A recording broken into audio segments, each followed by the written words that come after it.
दोस्तों enviro infra का IPO आया हुआ है, भरना चाहिए कि नहीं?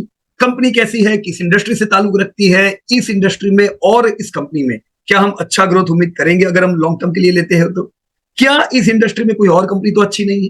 किस बेस पे इन्होंने ये प्राइस रखा हुआ है? आइए दोस्तों इन सब चीजों की हम चर्चा करते हैं आज के आईपीओ रिव्यू में। पर अगर चैनल दोस्तों आपने सब्सक्राइब नहीं किया है, चैनल सब्सक्राइब कर दीजिए ताकि इंफॉर्मेशन मिस न हो जाए। So first of all let me take you to the website of BSE India. दोस्तों बीएसई इंडिया की वेबसाइट पे एनटीपीसी ग्रीन एनर्जी के आईपीओ की डिटेल हम देख सकते हैं, बुक बिल्डिंग इनका आया हुआ है और इनका रिव्यू भी हमने आप लोगों के साथ शेयर कर दिया। सेकंड कंपनी एनवायरो इंफ्रा, जिसका आईपीओ 22 नवंबर से 26 नवंबर पे होगा।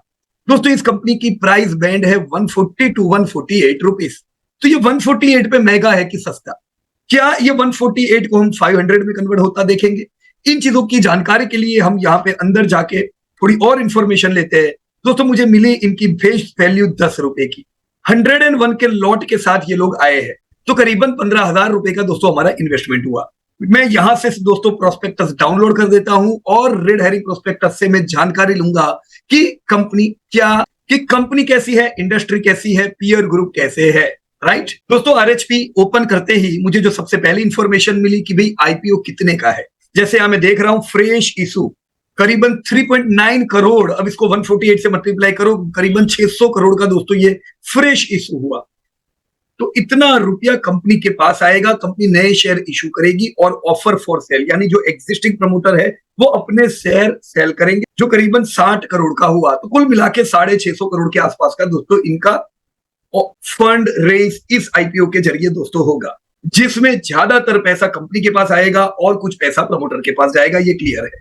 जो कंपनी के सेलिंग शेयर होल्डर है उनकी भी डिटेल आपके पास है, संजय जैन, मनीष जैन, रितु जैन, साची जैन, ये सेलिंग शेयर होल्डर है जो कुछ अपने शेयर कम करेंगे। वैसे कुल मिला के 50-60 करोड़ रुपया ही प्रमोटर शेयर होल्डर के पास दोस्तों जाने वाला है, बाकी रुपया दोस्तों कंपनी के पास आएगा। अच्छा खासा पैसा भी बना प्रमोटर का, क्योंकि इनका तो वेटेज एवरेज एक्विजिशन खाली 70 पैसे का है, तो इनके 70 पैसे की कीमत आज हम 148 दे रहे हैं। पर क्यों? क्योंकि कंपनी ने दोस्तों ग्रोथ किया है।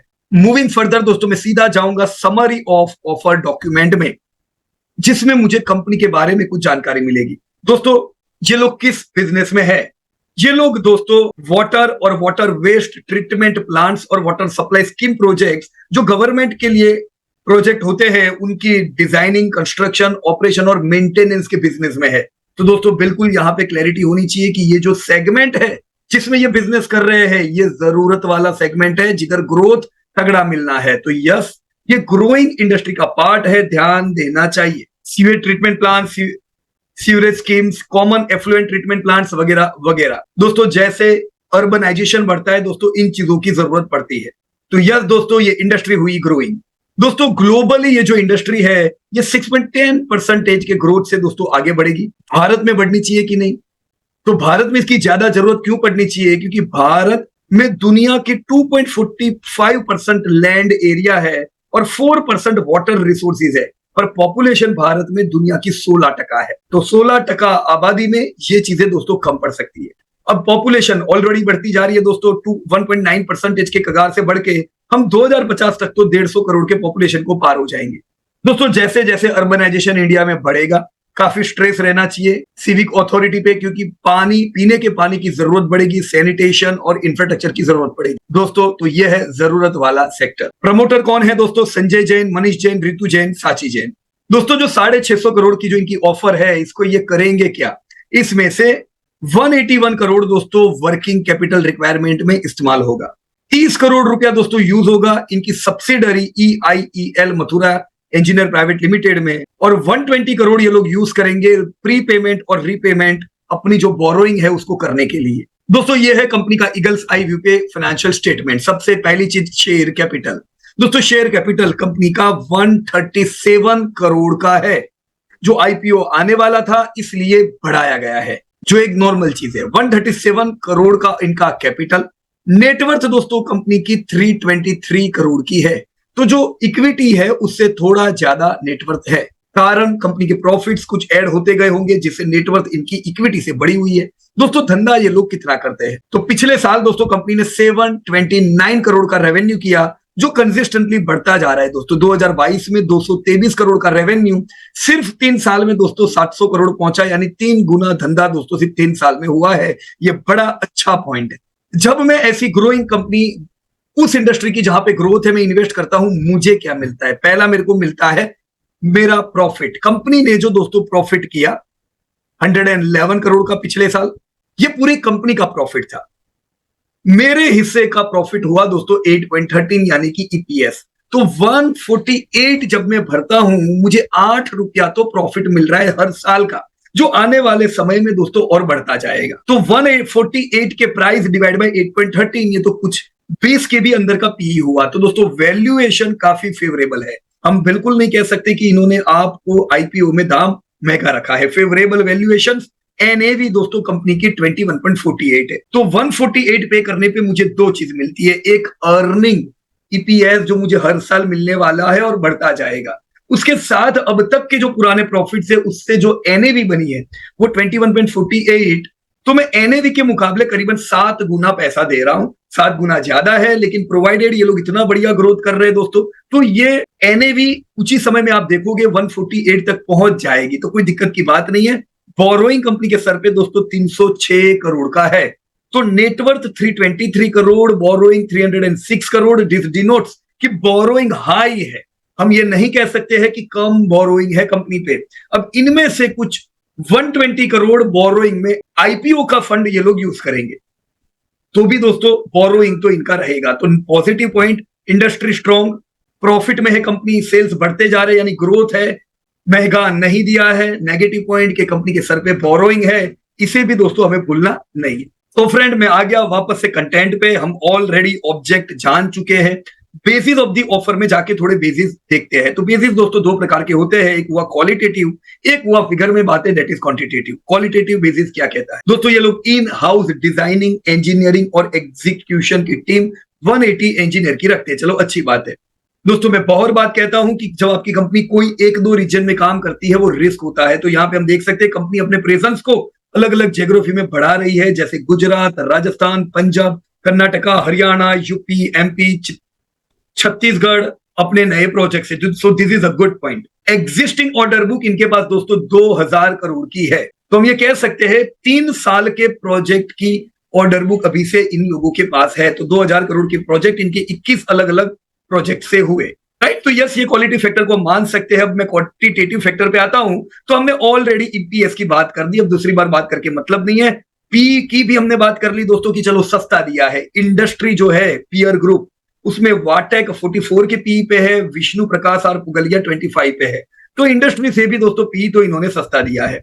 जब मैं रिटर्न ऑन नेटवर्थ देखता हूं दोस्तों, अच्छी बात है, नेटवर्थ, रिटर्न ऑन नेटवर्थ दोस्तों 38% का है, तो ये अट्रैक्टिव है। हाल है कि अब जब इस नेटवर्थ में इक्विटी ऐड होगी तो नेटवर्थ बढ़ेगा, जिससे रिटर्न ऑन नेटवर्थ थोड़ा कम आएगा। इसको भी, इसके लिए भी प्रिपेयर रहो, राइट। जब मैं इसे दोस्तों अपने पीयर ग्रुप के साथ कंपेयर करता हूं तो ईएमएस लिमिटेड दोस्तों 809 करोड़ का टर्नओवर करती है। दोस्तों ये अभी तक एनवायरो चॉइस नहीं थी, ईएमएस चॉइस थी। यस दोस्तों, हम लोगों का निवेश ऑलरेडी ईएमएस में है, राइट, जो इसकी पीयर ग्रुप की कंपनी और सिमिलर साइज है दोनों की। दोस्तों इसी में आयन एक्सचेंज एक दोस्तों बड़ी कंपनी है, तो आयन एक्सचेंज पे भी ध्यान रखना चाहिए दोस्तों। 2400 करोड़ का टर्नओवर एक अच्छा खासा धंधा बताता है। वाटेक का भी टर्नओवर अच्छा है, विष्णु प्रकाश पुगलिया 1500 करोड़ का टर्नओवर करते हैं।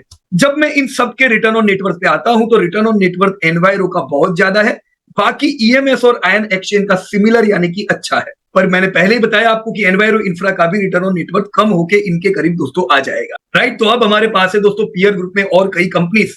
जिंदगी में पैसा एक सेक्टर में एक ही बार लगाना है तो बिल्कुल ध्यान लेके लगाना है। दूसरी कौन सी कंपनी है? तो ईएमएस भी अच्छी है, आयन एक्सचेंज भी अच्छी है। ये 3 कंपनी में से कुछ हम ढूंढने का प्रयास करेंगे। वाटेक, विष्णु प्रकाश, इनके रिटर्न ऑन नेटवर्थ कम है, येट हम कुछ और केपीआईज देख के दोस्तों पक्का करेंगे। और फ्रेंड, तो सबसे पहले केपीआई में आता है रेवेन्यू, जिसकी हमने बात कर ली। Ion exchange is the largest company in this whole list. जब हम ईबीआईटीडीए मार्जिन पे जाते हैं तो दोस्तों ईबीआईटीडी मार्जिन एनवायरो और ईएमएस के बिल्कुल स्ट्रॉन्ग है, जबकि आयन एक्सचेंज के मार्जिन काफी कम है। सिमिलर प्रॉफिट आफ्टर टैक्स में देखूं, प्रॉफिट मार्जिन, तो कंसिस्टेंटली हर साल के मार्जिन सबसे अच्छे दोस्तों ईएमएस के हैं, फिर आता है एनवायरो इंफ्रा और आखिर में आ जाता है आयन एक्सचेंज। तो आयन एक्सचेंज दोस्तों टर्नओवर वाइज सबसे बड़ी है, पर जब हम क्वालिटी पैरामीटर में जा रहे हैं तो क्वालिटी में ईएमएस थोड़ी ज्यादा अच्छी उभर के आ रही है, right. Market share wise ion is better, quality wise EMS is better. Enviro भी अच्छी है, पर इतने डेटा के हिसाब से ईएमएस और आयन एक्सचेंज पे ज्यादा झुकाव आता है, पर अभी वेट डेब्ट टू इक्विटी देखना बाकी है। जब मैं डेब्ट टू इक्विटी और रिटर्न ऑन नेटवर्थ देखता हूं तो सबसे ज्यादा डेब्ट एनवायरो इंफ्रा पे है, राइट। और आपकी ईएमएस बिल्कुल डेब्ट फ्री है, even your ion exchange is almost डेब्ट फ्री कंपनी। तो डेब्ट के डेटा में भी दोस्तों हमारा झुकाव गया ईएमएस और आयन एक्सचेंज की ओर। तो क्वालिटी वाइज जो बेस्ट उभर के आई that is EMS and second priority is ion exchange. Enviro डेब्ट लेके धंधा करती है, राइट फ्रेंड्स। तो मेरा पीयर ग्रुप की क्लैरिटी यहाँ पे हो जानी चाहिए, पर वो दूसरी दो कंपनी तो रह गई, वाटेक वबाग एंड पुगलिया। तो ये है दोस्तों VA Tech Wabag and Vishnu Prakash R Pugalia. चलो हमने धंधा देख लिया, धंधे में तो सबसे आगे पूरे लिस्ट में है वाटेक वबाग, पर ईबीआईटीडीए मार्जिन बड़े बुरे हैं, इवन प्रॉफिट आफ्टर टैक्स के मार्जिन भी बड़े बुरे हैं दोनों के। तो पूरे कंपैरिजन में दोस्तों आगे तो वही दो कंपनी निकलते जा रही है। रिटर्न ऑन नेटवर्थ भी वाटेक का बुरा है, विष्णु प्रकाश चलो अच्छे इनके रिटर्न ऑन नेटवर्थ है। डेब्ट टू इक्विटी देखो, कुछ डेब्ट इन वाटेक वबाग पे है, पर बिल्कुल कम डेब्ट की कंपनी कौन सी थी दोस्तों, ईएमएस, और थोड़ी ज्यादा डेब्ट आयन एक्सचेंज पे। Alright, so looking after all this companies we can come into the conclusion that EMS is the better option along with your ion exchange. फिर दूसरी सब कंपनी में जाने की जरूरत बहुत नहीं है, राइट। येट जो कंपनी का आईपीओ आया है, ये कंपनी ग्रोथ सेक्टर में से है, तो ग्रोथ मिलना चाहिए दोस्तों। कुछ एक्विजिशंस जो हुई है उसकी डिटेल भी देख लीजिए। कुछ फंड्स ने भी यहाँ पे इन्वेस्ट किया है, जैसे एनकॉर कैपिटल फंड 20 करोड़ रुपया, एमएआईक्यू ग्रोथ स्कीम 4.8 करोड़। यहाँ दोस्तों मुकुल अग्रवाल जिन्होंने आयन एक्सचेंज में भी निवेश किया हुआ है दोस्तों, उनका भी प्राइवेट प्लेसमेंट है करीबन 12 करोड़ रुपए का। इन लोगों ने दोस्तों सितंबर महीने में पिछले साल निवेश किया है। पिछले साल दोस्तों इनका जो निवेश हुआ भले 332 पे किया है, पर बोनस एडजस्ट किया था, जिससे इनका 66 रुपीज में इन्होंने लास्ट ईयर सितंबर में निवेश किया। तो चलो 66 का 148 तो हो गया इन लोगों का। दोस्तों इंडस्ट्री पे जब हम आए, a very important data which I can see that worldwide the demand of water treatment was accounted for USD 146 billion during 2023 और करीबन 7% कगार से इस डिमांड के बढ़ने की उम्मीद है। दोस्तों मार्केट को दो प्रकार से सेगमेंट करते हैं, वाटर ट्रीटमेंट और water waste treatment. BSE India में भी दोस्तों ये अलग अलग सेगमेंट है, इसीलिए आपका ईएमएस अलग सेगमेंट में है, वाटेक वबाग और आयन एक्सचेंज अलग सेगमेंट में है, पर ओवरऑल हम इन सबको अगर एक सेगमेंट में देखें वाटर के, तो सब लोग मिक्स है। इनका जो मार्केट है उसमें दोस्तों पूरा बड़ा मार्केट 50% जितना वाटर ट्रीटमेंट का है और फिर सीवेज ट्रीटमेंट का है। तो अगर आप वाटर वेस्ट मैनेजमेंट में जाते हो तो बड़ा धंधा किधर जाने वाला है, वाटर के ट्रीटमेंट में। तो जो कंपनी यहाँ पे फोकस करेगी उसके हिस्से में ज्यादा बड़ा धंधा आएगा, और सीवेज ट्रीटमेंट का भी एक बड़ा कंट्रीब्यूशन है। सो ग्लोबली आप देख सकते हो वाटर ट्रीटमेंट हो या वेस्ट वाटर ट्रीटमेंट हो, ये दोनों ही 5-6% के कगार से बढ़ते जा रहे हैं। तो कंपनीज जो इसमें होगी ग्लोबली भी उनका ग्रोथ अच्छा होना है। देखो ये ग्लोबली आउट परफॉर्मर हुआ क्योंकि वर्ल्ड जीडीपी 3% से बढ़ रही है और ये इंडस्ट्री 6-7% से बढ़ रही है, तो ये दुनिया के लिए भी डिमांडिंग इंडस्ट्री हुई दोस्तों। तो दुनिया भर में वाटर ट्रीटमेंट की क्यों बोलबाला है? वैसे अगर हम देखें कि 71% अर्थ अगर पानी से भरा हुआ है, पर इसमें पीने लायक पानी तो दोस्तों खाली 3% है। ये फ्रेश पानी दोस्तों लॉक है आइस कैप्स में, ग्लेशियर्स में, सरफेस वाटर में है, लेक्स में और रिवर्स में। अब जैसे अर्बनाइजेशन बढ़ता जा रहा है दोस्तों, इन पानी को भी कंज्यूम करता जा रहा है, जिससे पानी की कमी आने वाले समय में दोस्तों पड़ने वाली। सो यस, वाटर ट्रीटमेंट आप कोई भी जोन देखो, चाहे एशिया पैसिफिक हो, यूरोप हो, नॉर्थ अमेरिका हो, मिडल ईस्ट और अफ्रीका हो दोस्तों, ग्रोथ हर जगह पे इस इंडस्ट्री का वाटर ट्रीटमेंट का बढ़िया है। वाटर ट्रीटमेंट के साथ अगर आप दोस्तों वाटर वेस्ट वाटर ट्रीटमेंट देखो दोस्तों, ये इंडस्ट्री भी बड़ी है दोस्तों। जैसे अर्बन पॉपुलेशन बढ़ता रहता है, इंडस्ट्रियल एक्टिविटी बढ़ती है, वॉल्यूम वाटर का जनरेट होता है और दोस्तों ये बढ़ता रहता है, जिससे एनवायरमेंटल इंपैक्ट पड़ती है। So you can see again any zone waste water treatment का फोरकास्ट दोस्तों बिल्कुल तगड़ा है। तो दोस्तों जो हमने वाटर और वेस्ट वाटर ट्रीटमेंट के मार्केट की बात की दोस्तों, ग्लोबली 6.23% का ग्रोथ हुआ। तो बाय एप्लीकेशन मार्केट सेगमेंटेड कैसे है? सीवेज वाटर ट्रीटमेंट प्लांट होते हैं, कॉमन एफ्लुएंट ट्रीटमेंट प्लांट होते हैं और वाटर ट्रीटमेंट प्लांट होते हैं। तीनों के तीन एप्लीकेशंस आप देखो, तीनों में दोस्तों 2033 आते आते ये इंडस्ट्री बड़ी बनने वाली है। पर सबसे बड़ी कौन सी है? Water treatment plant and next come sewage water treatment plant. यहीं पे global water and waste water treatment के मार्केट अगर मैं एंड यूज डायनेमिक्स देखूं तो 71% का शेयर जाता है म्यूनिसिपल के पास और 29% जाता है इंडस्ट्रियल के पास। अब जब India water and waste water treatment market के मैं रेवेन्यू देखूं टेक्नोलॉजी आधारित, तो दोस्तों ट्रीटमेंट टेक्नोलॉजी के पास सबसे बड़ा पाई जाता है। ट्रीटमेंट टेक्नोलॉजीज करीबन 4.25 लाख करोड़ यानी 4648 यूएसडी बिलियन डॉलर में काम करते हैं और इनका ग्रोथ 6.29% से होगा। तो ये इंडस्ट्री ऑलरेडी बड़ी बनती जा रही है। कई कंपनीज इसमें दोस्तों पार्टिसिपेट होकर ग्रोथ कर सकती है। दोस्तों एंड यूज पे देखे तो हमने पहले ही बात की म्यूनिसिपल और इंडस्ट्रियल। इसे और सेगमेंट में मैं विभाजित करूं तो म्यूनिसिपल, रेसिडेंशियल और इंडस्ट्रियल। और इंडस्ट्रियल में ज्यादातर कहां पे यूज होता है तो फूड एंड बेवरेजेस की कंपनीज में, pharma and chemical, power generation, pulp and paper, oil and gas, mining, petrochemical, semiconductor and others. तो एंड यूज वाइज सबसे बड़ा पाई जाता है म्यूनिसिपल के पास और फिर दूसरा इंडस्ट्रियल और रेसिडेंशियल में होता है। तो जो कंपनीज इन बिजनेस में होगी दोस्तों उनको ज्यादा कनेक्शन करना होगा किसके साथ, म्यूनिसिपल के साथ। अब जो कंपनी दोस्तों म्यूनिसिपलिटी के साथ डील करके बिजनेस करती है दोस्तों उनके पास सबसे बड़ा पाई तो है, ग्रोथ भी 6% का है। जो रेसिडेंशियल में करेगी और इंडस्ट्रियल में होगी दोस्तों उनका भी ग्रोथ ऑलमोस्ट सिमिलर है, पाई थोड़ा कम है। दोस्तों जब इस बात को इंडिया पे ले आए तो नीति आयोग ने अपने रिपोर्ट में रिसेंटली कहा है कि इंडिया रैंक करता है among the most water stressed countries में ग्लोबली, जहां पे 140 करोड़ में से 60 करोड़ लोग एक्सपीरियंस करते हैं दोस्तों हाई वाटर स्ट्रेस। ज्यादातर भारतीय हाउस होल्ड जो है वहां पे पानी की कमी है। दोस्तों 2021 का ये इंडिया का annual per capita water availability है जो 1486 क्यूबिक मीटर रही, जो वर्ल्ड के एवरेज से भी बिलो है दोस्तों। वर्ल्ड को 1700 क्यूबिक मीटर पानी मिलता है, जबकि इंडिया में ये फिगर काफी नीचे जा रही है और ये फिगर और आगे गिर के 2025 तक दोस्तों 1341 क्यूबिक मीटर और 2050 तक खाली 1140 क्यूबिक मीटर रहेगी।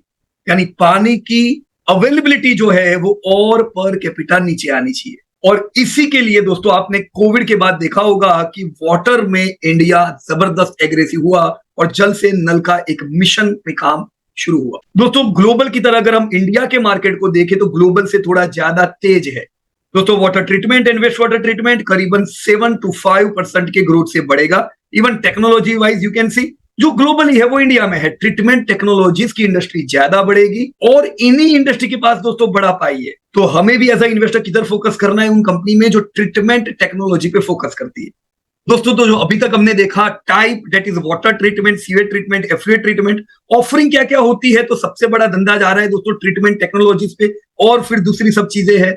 इक्विपमेंट में क्या है, फिल्ट्रेशन, डिसइंफेक्शन, एब्जॉर्प्शन जैसे अलग अलग इक्विपमेंट पे काम होता है। और एंड यूज कहां हो रहा है, municipality and industrial, right. Residential भी हम गिनेंगे म्युनिसिपलिटी के साथ।